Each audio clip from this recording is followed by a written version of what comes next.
while back, some of you may recall I made a Nintendo Switch unboxing / first impressions video. I got the gray Nintendo Switch console here, and as you can see, there's the console itself. Sorry if I'm a little stupid. Now, that was quite literally my first impression of the Switch, and you can even see in that video's description, I actually uploaded that video only 2 days after the system had launched. Something else you can see in that description, however, is that I said I was going to make a review of it later that same month. And obviously, that didn't end up happening. Fast forward 3 years, I just got a new Switch, and here I am finally doing it. So without further ado, here is just that, my Nintendo Switch review. Now, this isn't going to be super in-depth because I realize I'm probably not the average Switch user. This is more so just going to be my thoughts and personal experiences with the Switch, having owned one since day one, and also since about 2 weeks ago, having bought a brand new one, the colored updated version. And for those of you who don't know, the Switch was very minorly updated in like August of last year, I think, and it basically just had improved battery life and some other tiny design tweaks. But yeah, like I was saying, I'm definitely not the average Switch user. I almost exclusively play handheld. And in fact, since I bought my new Switch, I actually still haven't even plugged in the dock. With that out of the way though, initially in 2017 when I first got this thing, I was super pumped. I wanted the colored ones, but I ended up getting the gray ones, and I guess that's just another story for a different video. But now that I actually have the colored ones on me, I gotta say, they're very nice. Anyways, back to my old Switch. It's actually super beat up since the last time I saw it. You know, I actually don't even know where it is. You know what? Hold on, let me go find it real quick. Yeah, this thing is super gross, dude. It has like all a bunch of sticky stuff on the side. I'm not sure how well he can see that. But it's like, I gave it to my brothers for Christmas last year, and they are not too good at keeping things clean. I think like the Joy-Con, pretty sure this one just pops off. You don't even have to be touching the button, it just pops. So I've been using my new one every day since I got it, pretty much since Animal Crossing came out. As you can see, it's right back there. And I gotta say, the biggest thing about the Switch to me is the convenience of it. This is gonna be kind of embarrassing, but I'm like next level lazy sometimes. Like I have my Xbox and my PC right here, but there's just so many times where I don't want to get up and be playing a game at my desk. I've already accepted that I'm super lazy. It's not even a question at this point, but there's just something so nice about being able to play a fully fledged game anywhere. Granted, those places usually end up just being my bed, or my bed, or my bed. But regardless, that experience really is just unrivaled right now. You can play literally any game solely on the Switch itself without having it docked. And there's honestly not that much of a difference. I get it though, you know, a shooter game, you know, for example, Overwatch, I play a lot of Overwatch. You can play that on console, you know, Xbox and stuff. But if you want to be like really precise, you want to hit your shots, you know, PC is pretty much the way to go.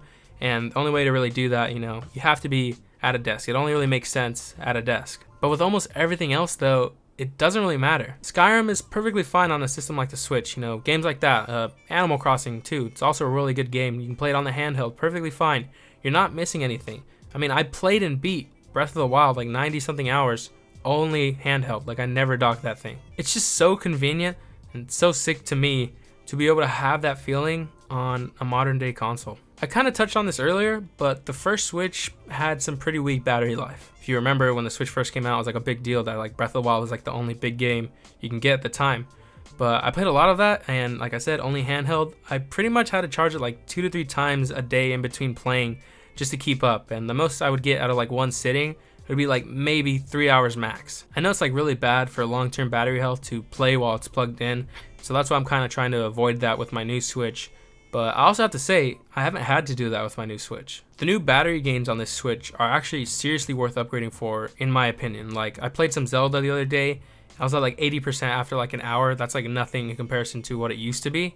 And I know playing dock technically solved all these problems, you don't have to worry about that, but you already really know why I wouldn't want to do that. The games on the Switch are pretty cool too. You know, the strong suit's always going to be, you know, the first party Nintendo games, but they also still have a good selection in their library right now. It's been building up like slowly, year by year. You get a lot of good new third-party games. I also really like the online service that they have. It's only $20 a year, and you get access to like a little bit of the NES/SNES emulator library. Not really emulator, but like all those old school games that we used to have on like those systems. You actually get to play those as long as you're paying for the service. I know some people don't like the online system because they don't like how chat works, or you have to have like the phone to talk to people. But most online games, I haven't really played that many, maybe like Splatoon with my friend. but honestly, we just use like another third-party app for that. You know, I wouldn't really rely on the online Nintendo like talking app. But yeah, those NES/SNES games for the $20, and I think you get Tetris too. I've been playing that a lot. It's pretty cool. I've been playing Mario 3 as well, and it's just nice to have alongside of that. I want to touch on the graphics too. I know there's a lot of people that don't like playing handheld specifically for that reason, you know, like a smaller 720p screen. But I usually don't mind how the games look. And yeah, while it's not the sharpest display, it's usually perfectly fine for most games that I play. And like I said, there's not really a difference between playing it handheld and playing it docked, besides that 720p to almost 1080p upgrade. To me, the difference is only noticeable when you have a kind of smaller TV. All the TVs in my house are really big, so 1080p on a big, like what's supposed to be a 4K TV, it kind of looks the same, honestly, if you're looking at that comparing to the tablet. It's still definitely usable though, inside and outside, especially with the brightness. It goes pretty high, so if you're outside, you're not gonna have that much of a problem using it. And like I said, most games just look perfectly fine on it. Some other things that I want to touch on, there's also kind of like the social aspect of the games where you can just pull up a table, you know, pop your Switch up, it has a kickstand built in, and you can kind of play like the party games and stuff that the Switch offers, because that's how versatile the whole system is. I know not everybody has that environment where their friends all have Switches, or you're going to their house all the time and you can just pull up a Switch. But I gotta say, when those situations do arise, playing together, it's dope. That all stems from the Switch just being so versatile, like I said, and just switching between like the 3 modes that you can play, you know, on a table, docked, or just in your hand. It's all so seamless. As I'm sure most of you guys know, you can separate the controllers and it turns into basically 2 mini controllers, and you can play handheld games like that with your friends or something if you had 2 people in the same environment. That's one thing I love about the Switch, definitely the controllers. You know, you can pop them out, put straps on, put them on a grip so it feels like a more traditional controller. It all works together so nicely. I know a lot of people rag on the Joy-Cons, however. Like there's some people saying that there's no real D-pad, or it's not symmetrical when you turn them sideways, or like the sticks are too short. But honestly, I actually really like them the way they are. There's so many cases of people saying that their Joy-Con sticks drift, like the thumbsticks, they're not as accurate as they were when they first got the Switch. But honestly, I've had this same Switch, like I said, this is the launch day one, and I was playing it before I got my new one. The sticks feel exactly the same as how I got them when I first bought the Switch. I mean, they're kind of gross and a little sticky because my brothers were not taking care of it, but honestly, I've never experienced that drift that everybody's talking about. Maybe I'm just, I don't know, maybe I'm just lucky or super fortunate that I haven't felt the difference, or maybe I just can't tell the difference. There is one thing that's been on my mind recently, and it's that they're gonna make a follow-up Switch or a Switch Pro probably sooner rather than later. Even though I just got this Switch, I'd still probably end up getting a Switch Pro just because like I'm really dedicated to this experience and they can only improve really. I mean, hopefully we can say that they can only improve.